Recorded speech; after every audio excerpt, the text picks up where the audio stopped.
আসসালামু আলাইকুম ওয়া রাহমাতুল্লাহি ওয়া বারাকাতুহু। সুপ্রিয় দর্শক, সকলকে জানাচ্ছি আন্তরিক প্রীতি ও ভালোবাসা।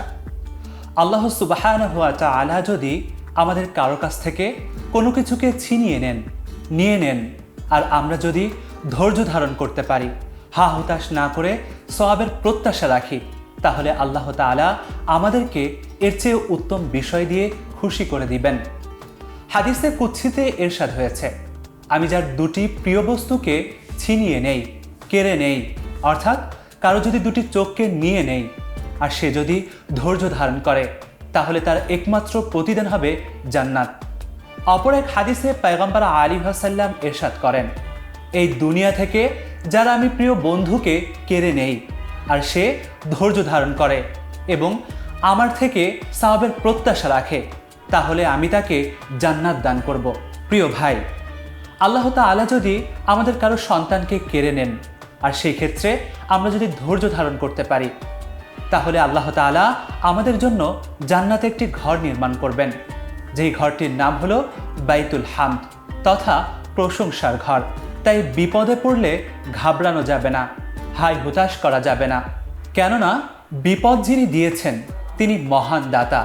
তার কাছে আছে জান্নাত, তার কাছে আছে অঢেল নিয়ামত। সুতরাং যে বান্দা ধৈর্য ধারণ করবে, আল্লাহ তার প্রতি তুষ্ট থাকবে, আল্লাহ তাআলা জান্নাতে তাদেরকে ঘোষণা দিয়ে বলবেন, সালামুন আলাইকুম বিমা সাবারতুম ফানিআমা উকবাদ দার।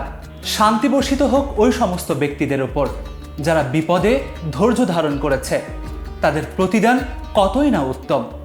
তাই আমাদের উচিত হবে বিপদে ঘাবড়ে না যাওয়া, ধৈর্য ধারণ করা এবং আল্লাহ তাআলার কাছ থেকে উত্তম প্রতিদানের অপেক্ষায় থাকা। এজন্যই আল্লাহ তাআলা কুরআনুল কারীমের অপর এক আয়াতে ইরশাদ করেন, উলাইকা আলাইহিম সালাওয়াতুম মির রাব্বিহিম ওয়া রাহমা ওয়া উলাইকা হুমুল মুহতাদুন। তারাই হলো ওই সমস্ত ব্যক্তি যাদের প্রতি আল্লাহ তাআলা অফুরন্ত নিয়ামত এবং রহমত নাজিল করেন এবং ওরা হলো হেদায়েত প্রাপ্ত। এই আয়াত দ্বারা বোঝে আসে আল্লাহ তাআলা ওই সমস্ত বান্দাদেরকে যারা বিপদে পড়েছে তাদেরকে ঘোষণা দিচ্ছেন, হে বিপদগ্রস্ত, তোমাদের জন্য সুসংবাদ, হে দুর্দশাগ্রস্ত, তোমাদের জন্য সুখবর।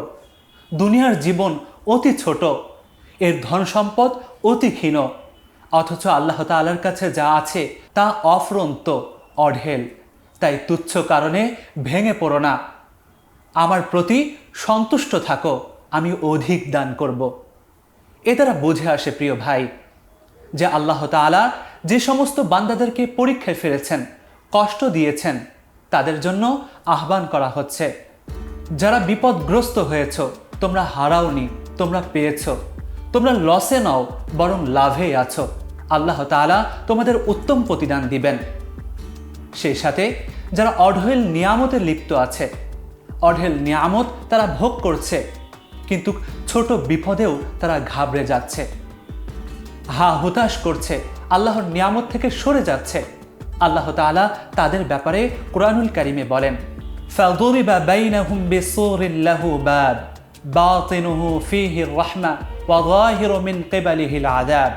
ওই দুই শ্রেণীর মাঝখানে আল্লাহ তাআলা একটি পাঁচিল রাখবেন, যার একটি দরজা থাকবে। এক পাশে থাকবে রহমত, যারা অফুরন্ত নিয়ামত ভোগ করবে, অপর পাশে থাকবে অনেক আযাব, যারা ভোগ করবে। উক্ত আয়াতে অফুরন্ত নিয়ামতে ডুবে থাকার মেসেজ দেওয়া হয়েছে ওই ব্যক্তিদেরকে যারা বিপদে পড়ে ধৈর্য ধারণ করবে এবং আল্লাহ তাআলার কাছে সাহায্য প্রার্থনা করবে। এবং ক্ষতিগ্রস্ত হবে ওই ব্যক্তিরা, কষ্টে নিপতিত হবে ওই ব্যক্তিরা যারা বিপদে পড়েই হতাশ করবে আর আল্লাহ তাআলার কাছে এভাবে আর্তনাদ করবে, হে আল্লাহ, আমাকে কেন বিপদ দিলেন, ওকে সুখ দিয়েছেন। নানান ধরনের কথা আল্লাহ তাআলার দিকে ছুড়বে। তাই প্রিয় ভাই, বাস্তব জীবনটা অতি ছোট, যদি বিপদে পড়ি আসুন ধৈর্য ধারণ করি। আল্লাহ তাআলা যা রেখেছেন তা উত্তম, উৎকৃষ্ট, সুন্দর। আসুন ওই সুন্দর জীবনের জন্য একটু অপেক্ষা করি। আসসালামু আলাইকুম ওয়া রাহমাতুল্লাহি ওয়া বারাকাতুহু।